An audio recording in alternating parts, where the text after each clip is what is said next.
Okay, welcome to episode 5 of Reign of Blood, the true story of the epic clash between the Spanish and Aztec empires. What you're about to hear is part 2 of our historical survey of Spain and the Iberian Peninsula. In the last episode, part 1, we provided a general review of Spanish history up to the reign of Queen Isabella of Castile and King Hernan of Aragon. And we spent the bulk of that episode on the Reconquista itself, which is the origin story of the modern Iberian nations of Spain and Portugal, and covers the nearly 800 years of Muslim civilization in Europe. In part 2, we're going to pick up the story as the kingdoms of Castile and Aragon look to build on their newfound wealth and prestige following the conclusion of the Reconquista. We'll go over in great detail how an Italian sailor convinced the Queen of Castile to fund his get-rich-quick scheme, and how the failure of that venture triggered the creation of the Spanish Empire in the New World and set the stage for their clash with the Aztecs. Lastly, we'll paint a picture of what the new Spanish Caribbean colonies look like on the ground when the son of a minor noble family from an unimportant province in western Castile arrives in the islands to seek his fortune. As always, we encourage you to follow along at intellectualbrutality.com, where we'll have images and maps in the blog post for this episode. And don't forget to like, subscribe, or follow on your podcast platform of choice. And now, please enjoy Reign of Blood, Episode 5, The Spanish Opening, Part 2.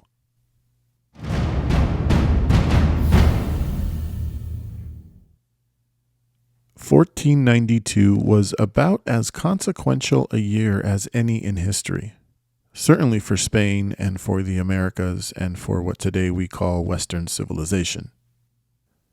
While all of those consequences are crystal clear to us now, even at the time, it was pretty obvious to the people that monumental shifts were underway, even if they couldn't fully grasp how far-reaching they would ultimately be. Think about this. Within the confines of one calendar year, we have the effective close of one era of Spanish and Western history and the opening of another. The era that came to a close, of course, was the Reconquista, which, as we covered in detail in episode 4, ended on January 2nd, 1492. That was the day the armies of Queen Isabella of Castile and King Ferdinand of Aragon occupied the city of Granada and accepted the surrender of the last emir of Al-Andalus. And the era that opens later that year is the one that will see Spain become the largest, wealthiest, most powerful civilization in history, even surpassing the Romans. But the feats that the two Spanish kingdoms, and to a nearly equal degree the Portuguese kingdom, are about to achieve in the coming decades are so profound and so far-reaching that historians see this as nothing less than the beginning of the modern world. In fact, that's now typically how they refer to this period, calling it the early modern era. And they call it that because it's from this point in time that we can see the medieval world of small kingdoms and feudalism and mercantilism ending, and the march to the modern world of European/Western dominance and globalization beginning. One question historians love to pose is, why Spain? Why Western Europe? It may seem obvious now, but if you looked around at all the great civilizations in 1492, they would not have been the most obvious choice to project their power globally in the coming decades. We covered many of those reasons in episode 4, and they boil down to the fact that Spain was very much a medieval society and still largely divided. The Ottomans, on the other hand, were well on their way to building a glorious empire of their own, and they were far more united, and its military much more formidable. If Vegas existed back then it's likely they would have picked the Ottomans as the favorites to come to dominate the world in the years to follow 1492. The Venetians were another power you might have picked to flex their muscle around the globe. They had a much better navy than Castile and Aragon in 1492, though that gap would close fast. And they already had vast trade networks going back centuries that reached deep into Asia. Speaking of Asia, Ming China was also well positioned to begin expanding globally. Why not them? They were wealthier and more technologically advanced than Europe.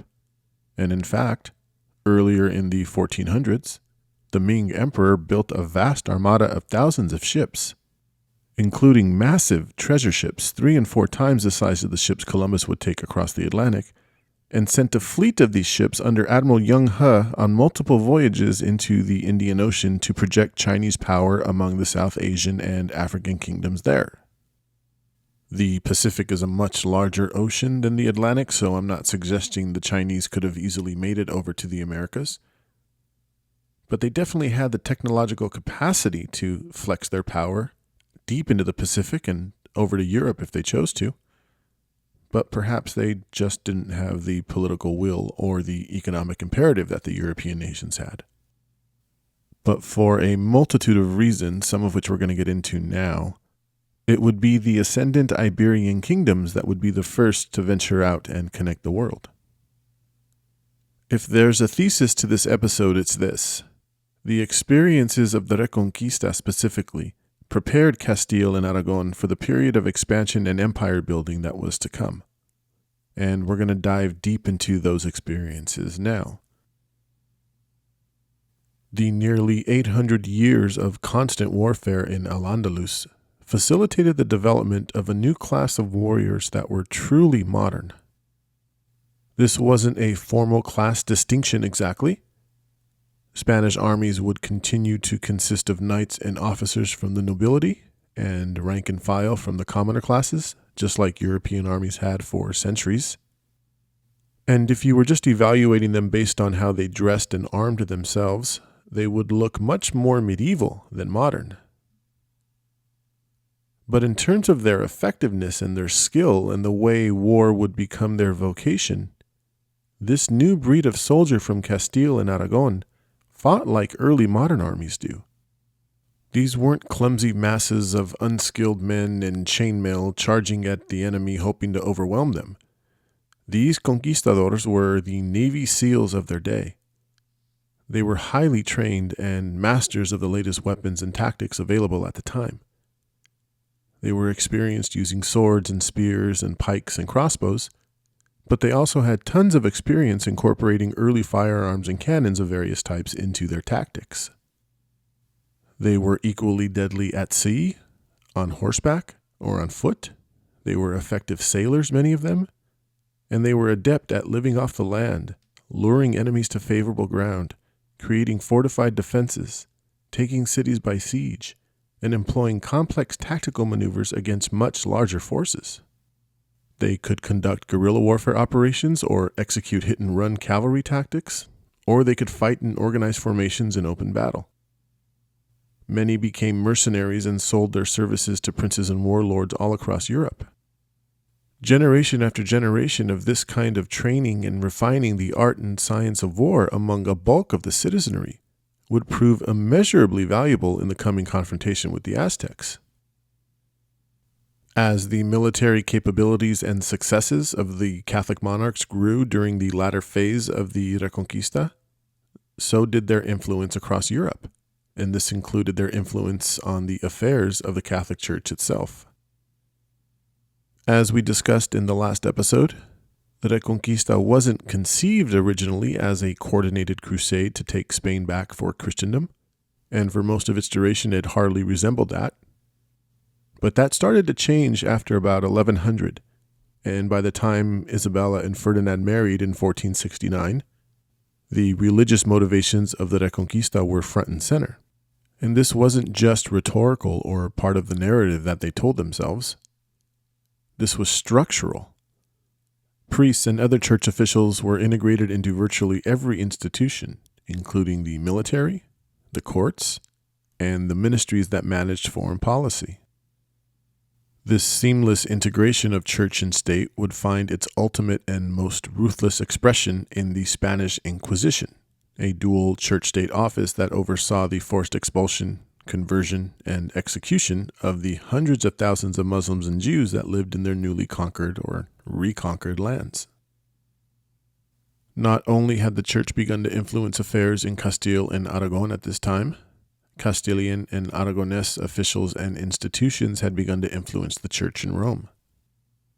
Alphonse de Borja, of the wealthy Borgia family from Valencia, then part of Aragon, became the first Spanish pope when he ascended the throne of St. Peter as Calixtus III in 1455. His nephew, Rodrigo de Borja, became Pope Alexander VI in 1492.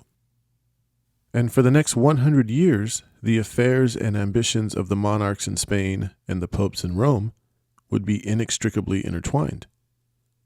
This included both affairs in Europe and, increasingly, around the world. For the first time since the Roman Empire, Hispania and Italy were united into one civilization. Only this time, the real power resided in Hispania. This integration of church with state that happened during the Reconquista did one other thing that's important to our story. It legitimized and glorified the lust for conquest, so long as that conquest was at least in part designed to bring the word of Christ to more people. And this allowed the pursuit of conquest to become ingrained into the very culture of the Iberian Peninsula. To put it another way, the industry and the economy and the culture of Castile, Aragon, and Portugal had been war and conquest for over 8 centuries, and for the last few centuries at least, those conquests were infused with religious fervor. Now masters of the Iberian Peninsula and celebrated across Christendom for expelling Islam from the continent, Isabella and Ferdinand were eager to expand the territory controlled by the united house of Trastamara, and they made key alliances and dynastic mergers with other royal families across Europe via their children.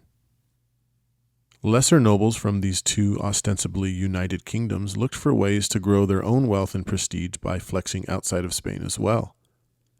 And members of that warrior class we talked about looked to join the armies of those nobles to level up and attain the spoils of war like land and titles and gold that came with the conquest of new territory. But where, oh where, to pursue those new conquests?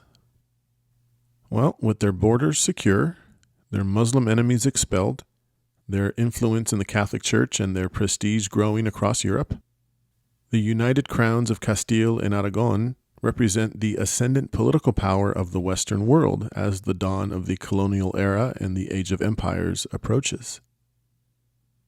The Spanish stumbled into their empire almost by accident. Queen Isabella agreed to back Columbus's voyage in 1492 because of the promise of wealth from the lucrative spice trade. Columbus was from Genoa in Italy, of course, and he became a sailor as a young boy, possibly as young as 10, which was not uncommon. He started out working the ships of wealthy Genoese trading families, and as an adult he would ultimately settle in Portugal, which was a hub of exploration at the time. Portugal's participation in the Reconquista largely ended with the final conquest of the Algarve in the extreme south of Portugal in 1249, even though land and other disputes with neighboring Castile would ensue for a while. But with no Muslim kingdoms left on their borders, Portugal would have to learn to leverage their geographic advantage on the Atlantic coast if they wanted to expand. Lisbon and Porto and other ports became hubs of exploration and trade decades before Spain would turn their attention to the sea. Portuguese sailors were making regular voyages south down the African coastline. In the 1430s, they settled the Azores in the middle of the Atlantic. And in 1488, Bartolomeu Dias, that's Diaz with an S, as in the Portuguese spelling, rounded the southern tip of Africa for the first time and entered the Indian Ocean from the south, the first European to do so. So it's no accident that this is where Columbus ended up. He had attained some modest wealth and was able to marry a Portuguese noblewoman, and it was here in Portugal that he devised his plan to sail west. He approached the Portuguese king first to give him a chance to sponsor, but the Portuguese king passed. Columbus then worked his way into the Castilian court of Queen Isabella, who was eventually convinced to fund him. And so, besides Columbus and a handful of his close associates, The ships and crews for the voyages came mostly from Castile. Most of you probably know this already, but it deserves reiterating. Columbus did not face opposition from people who thought the world was flat. I don't know why we're taught that as kids, but there's no truth in it whatsoever. The YouTube videos your buddy from high school shared on Facebook notwithstanding, humanity has understood that the earth is spherical since the time of the ancient Greeks at least. Earlier, in fact, most likely, but the Greeks get credit for articulating and demonstrating this mathematically. But long before them even, sailors and travelers the world over had an appreciation for the globe Earth because of how they had to navigate, how they could see the arc of the sun and the stars across the sky change depending on latitude, and how ships would disappear bottom to top over the horizon. So the whole flat Earth, round Earth debate wasn't really a thing like many of us were taught. There had, however, long been debate among scientists and mathematicians over the exact circumference of the Earth. This too had been demonstrated in ancient times, but it was never really tested. And over time, different scientists came up with different calculations. Columbus subscribed to a school of thought that believed the distance around the world was much shorter than it really is, which is probably why he was so certain he can get to Asia with the technology available to him and the limits of supply and endurance of that technology. It's also why Columbus, after arriving in the Caribbean, was so certain that the Asian mainland was somewhere out there just a little further west. He died believing that, in fact. It took another Italian, Amerigo Vespucci, to figure out that no, in fact, the landmass that explorers kept bumping into to the west, north, and south of the Caribbean wasn't Asia. It was an entirely new continent. Two, in fact. And no one in the old world from Portugal to China knew it existed. That's why today we call this landmass North and South America and not North and South Colombia. That's not without controversy, but let's just all be thankful that that German mapmaker who first put a name on these two continents settled on America in his honor and not Vespuccia. Columbus's delusions and frustrations aside, it soon became clear to the Spanish that these islands and coastlines that he and other explorers were discovering, air quotes, were not part of Asia, let alone India. They weren't sure how far they were from Asia exactly, or what lay in store beyond the landmasses they kept bumping into, but they accepted that it wasn't Asia. And so the dream of getting rich quick by just sailing west and loading ships up with Indian spices to sell at 1,000% markup back in Europe was over. From this point, they had two options: give up and return to Europe, or keep exploring this new world and figure out how to extract wealth from the lands they now possessed some other way. They didn't find spices, at least not a spice industry like they expected. And there wasn't much gold, at least not in the islands they encountered so far.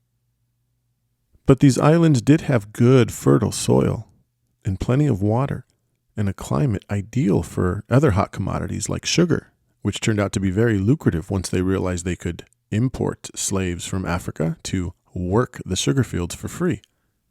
A lot of air quotes in that last sentence, by the way. The Spanish also watched as Portuguese-funded expeditions had discovered a large landmass of their own to the south in modern-day Brazil, and their own colonial project there would soon be underway. And so, as a kind of plan B, you have an economic model taking shape in the Caribbean that, among other things, is attractive to what we might call an emerging middle class all across Castile and Aragon, particularly the minor nobles and second sons and others for whom there was little chance of attaining wealth or land or prestige at home, especially since the Reconquista was over. These middle-class Spaniards, for lack of a better term, had access to seed money that enabled them to make their way over to the New World, acquire some land and some slaves maybe, and start growing and exporting sugar and other cash crops back to Europe. You also have hundreds and perhaps thousands of adventurers and remnants of the Reconquista's mercenary class going to the New World as soldiers for a share of the spoils of conquests and discoveries, and later many came as indentured servants as well. The important point here is that not long after 1500, we see a clear transition from the early part of the discovery phase of the New World into what we can call the colonial phase. And with that transition, you start to get a steady flow of not just soldiers and explorers, but also these more industrial types arriving in the Caribbean. Not to mention all the bureaucrats, clergy members, and administrators coming to ensure the crown and the church got their cuts. Ostensibly, at least, the unified crown of Castile and Aragon oversees the colonial project by way of the Casa de Contratación, or House of Trade. This was the ministry, for lack of a better term, set up in 1503 by Queen Isabella's chaplain, Bishop Fonseca. But the logistics of time and distance necessitated a tremendous degree of operational and even cultural flexibility on the ground in the Caribbean. This meant qualities like initiative and ambition were rewarded, or at least condoned, and this in turn fueled the rapid expansion of conquest. It also created a climate of distrust, of competing loyalties, and of outright conflict between intersecting interests that are all informed by the old rivalries from the mother country. Disputes between the crown and the nobility on the one hand, and the nobles from Castile on the ground in the New World on the other, were particularly bitter. There's also an emerging rift between those that arrived as nobles and those who became noble by virtue of their conquests in the New World. And you also have the church, which wasn't of much use and had little to do in the early exploration and conquest phase, now asserting their rights and their privileges during the colonial phase, and they want to flex their muscle as well. Add to this the ordinary guys doing the conquering and the building of the cities and the setting up of the businesses and industry of the plantation economy and all the politics and rivalries of the institutions that came with it, and you can see how messy things could get and how difficult it could be to maintain order. Columbus, for example, had originally secured for himself and his heirs the right to rule as the crown's representatives over any territory that became colonized as a result of his expeditions. But he and his brothers and his sons proved so wildly unpopular and incompetent that no one in Spain or in the New World took them seriously after about 1500. The crown also didn't anticipate that Columbus would discover a pair of entirely new continents. And so once they realized what they had, there was no way they were going to leave that to an Italian sailor to rule over. Savvy nobles who made their way to the New World quickly maneuvered into powerful administrative positions and effectively ostracized the now useless Columbus family from the power centers of the growing colonial empire.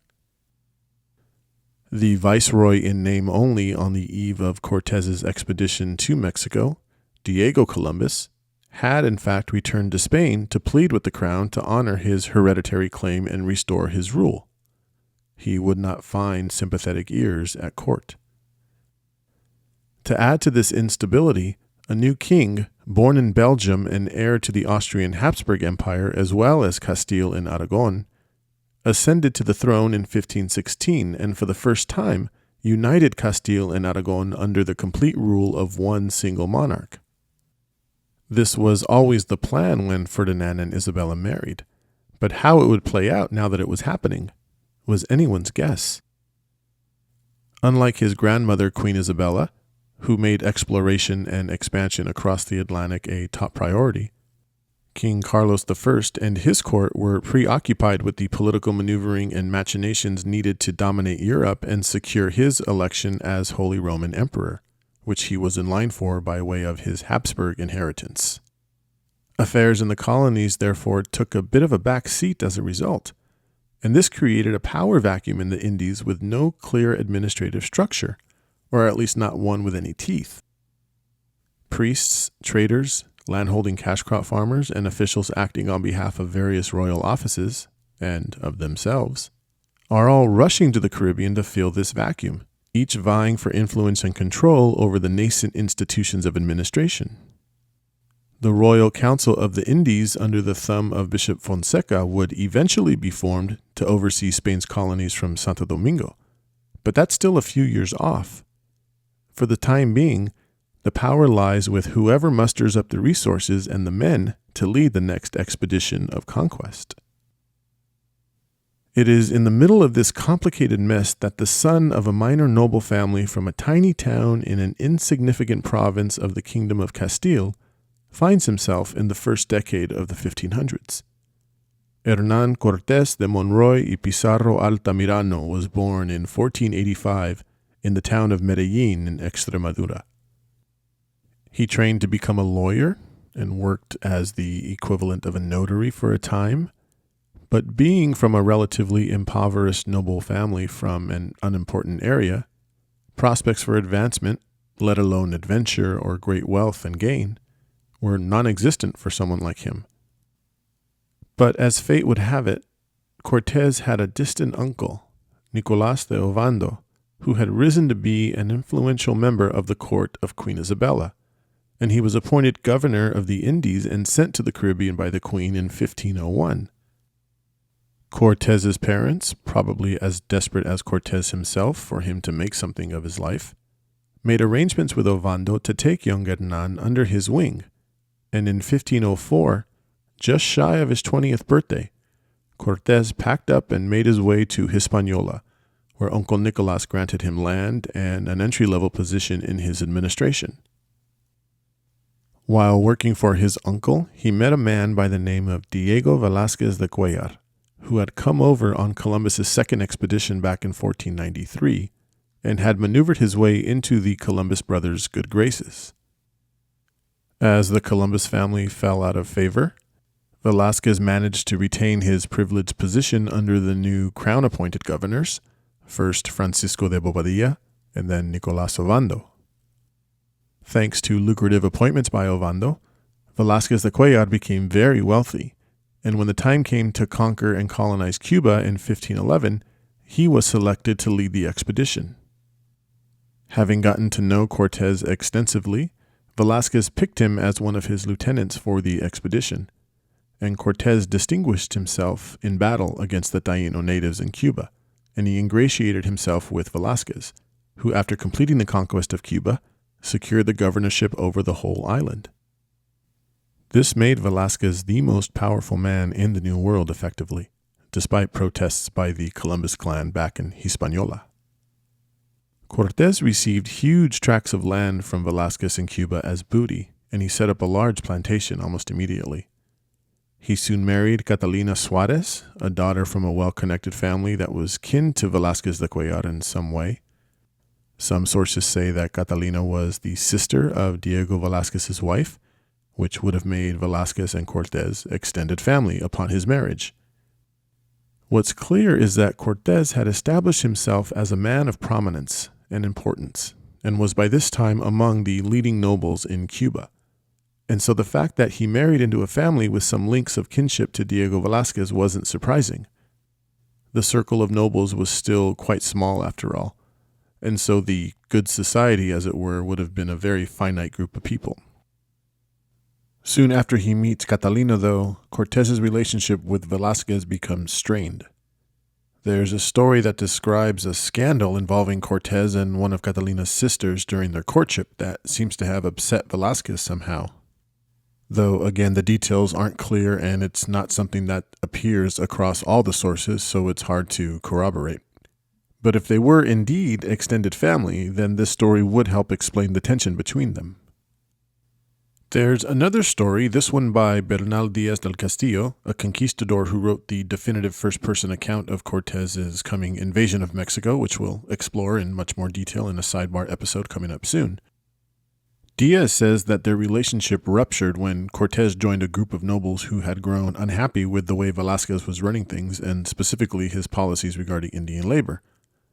Cortés apparently was chosen to present the group's grievances to Velázquez, and Velázquez was not too appreciative of his former loyal lieutenant taking on this role. Whatever the true cause, what is clear is that Cortés falls out of Velázquez de Cuellar's inner circle for a time. But whatever the source of their drama was, it wasn't so serious that it stopped him from accumulating wealth from his Cuban plantations and his mines, resulting in tremendous influence across the island. Nor does it keep him from attaining plush administrative appointments like the mayor of the city of Santiago. So he may not have been one of Velázquez's closest lieutenants anymore, but he had proven his competence in battle and in administration. And despite whatever strain existed, the two men knew they needed each other. Cortés needed Velázquez more, of course, as any route to advancement went through him. But Velázquez needed good, loyal, proven leaders for the long-term plans he had in store as well. And Cortés was as talented as anyone in this regard. And he commanded as much respect as anyone else. Cuba quickly became a hive of colonial activity and settlement under Velázquez de Cuéllar. With its multiple exceptional deep-water ports, its abundant natural resources, and its proximity to the newly discovered islands and other land masses to the south, north, and west, it became a jumping-off point for further exploration of the region. Santo Domingo, meanwhile, over on the island of Hispaniola further east, remained the political and administrative center, but the place to be was Cuba. Explorers departing from Cuba soon began mapping the coasts of South and Central America, including the eastern coast of the Yucatan Peninsula, giving Velázquez a teaser of what might be out there and whetting his appetite for more conquests and colonies. With Bishop Fonseca and the Casa de Contratación 4,000 miles away in Cádiz, Velázquez de Cuéllar appointed himself the effective CEO of Spanish expansion. He soon began ordering more ambitious and coordinated voyages with armed units designed to not just explore and to map, but to land and make contact with any indigenous people. They were also to scout for areas that could be home to future colonial city centers. The strategy was to probe multiple locations with smaller expeditions and then send a larger force to establish a colony once favorable conditions were found. And the entire process was firmly under his control. This meant anyone wishing to lead an expedition had to go through Velázquez de Cuéllar, and competition for these captaincies was fierce. The first colonies established on the mainland were not in Mexico, but further south, near the modern-day border between Colombia and Panama, right where the Isthmus of Panama attaches to the South American continent, in fact. The most successful of these early colonies was Santa Maria la Antigua, established by Vasco Núñez de Balboa in 1510. Balboa is perhaps most famous for becoming the first European to reach the Pacific Ocean when he crossed the isthmus overland in 1513. His colony of Santa Maria la Antigua would last the longest until about 1524, but it collapsed when local natives sacked it and forced its inhabitants to flee. The other Darien colonies would ultimately fail as well and were abandoned soon after they were established. But two important things happened during this period after 1510 that will be crucial to the upcoming invasion of Mexico. First, after establishing the colonies at Darien, you start to see semi-regular travel between Cuba and Central America to transport people and supplies and other things back and forth. One of these transport voyages resulted in a major wrinkle in the story of the conquest that we'll get into much deeper in the next episode. Second, these colonies, as small as they were, allowed them to engage in sustained meetings with indigenous people on the mainland for the first time. There weren't any major population centers near Darien, certainly not large cities. But the people there would have had direct contact with Mayan groups to the north, and it's likely they would have had some knowledge of the Aztecs, even if just in abstract terms. We don't know for sure if Aztec merchants or scouts made it that far south by 1510, but it's very possible. Likely even, given what we know about Aztec trade and military expansion and the Pochteka merchants we learned about in episode 3. But regardless, we know stories, or at least rumors of the Aztecs and Mayans, did reach Central America because it was at this time that the Spanish began hearing from the locals about great cities and powerful kings far to the north and the west. They wouldn't have had much detail beyond that, but you better believe the Spanish were sufficiently motivated to find out for themselves if these great kings and cities existed. We can be fairly confident that all of the potential captains of upcoming expeditions, including Cortés himself, were well aware of these rumors as well. By most accounts, Cortés was smart, but not wise. He was also endlessly plotting and calculating, but not very careful, as the small but revealing incident with Velázquez's family shows. He doesn't seem to have been particularly popular amongst his peers within the Spanish nobility in the New World, and there's suggestion in the sources that he was considered uncouth, a poseur essentially who advanced less by his merits or even by his family's prestige, of which he had very little, than by Velázquez's patronage. And Velázquez's patronage was designed in large part to marginalize those other nobles and keep them from getting too powerful. It soon became clear to the Spanish that the area we now call the Yucatan Peninsula was different than the rest of the islands that they had found up until this point. Sailors on these semi-regular voyages back and forth between Cuba and the colonies in Darien had sighted people and buildings on the shores of southeast Yucatan for some time. And there were geographic and other features that suggested it wasn't just another island. And so by 1517, Diego Velázquez started to get serious about expansion into the Yucatan and beyond, and he decided to do so carefully and systematically. As we alluded to earlier, he lined up not just one, but multiple successive expeditions, each with slightly more lofty objectives. The first one was commanded by Francisco Hernández de Córdoba, and it was charged with conducting a detailed survey of the Yucatan coast, find out how far north it went, and to make contact with any people they encountered and, most importantly, report back. Based on what he reported, Diego Velázquez would outfit the next expedition with more ambitious goals in mind, and then the one after that, and after that, until he was sure he could safely and successfully establish a colony. But most importantly, all of these expeditions were under his legal authority because he was determined that no one would do to him what he had done to Spanish authorities when he conquered Cuba and declared himself governor. The first expedition under Hernández de Córdoba left Cuba in February of 1517. The three ships headed west and then north and soon rounded the northern tip of the Yucatan Peninsula for the first time. They continued southwest down the western side of the Yucatan Peninsula, scouting what were Mayan cities the whole way. They would go ashore periodically to engage with the Mayans and forage for water and supplies, and for the most part, these encounters with the Mayans were mostly friendly, until, while out on one of these forays, Hernández de Córdoba sniffed out an ambush. He and his men easily fought their way out of it and back to their ships, but the warning signs were now flashing bright red.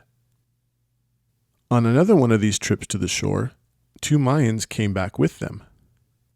The way the Spanish describe it, they make it sound like a kind of diplomatic exchange whereby the Mayans would act as tour guides and translators to the best of their abilities.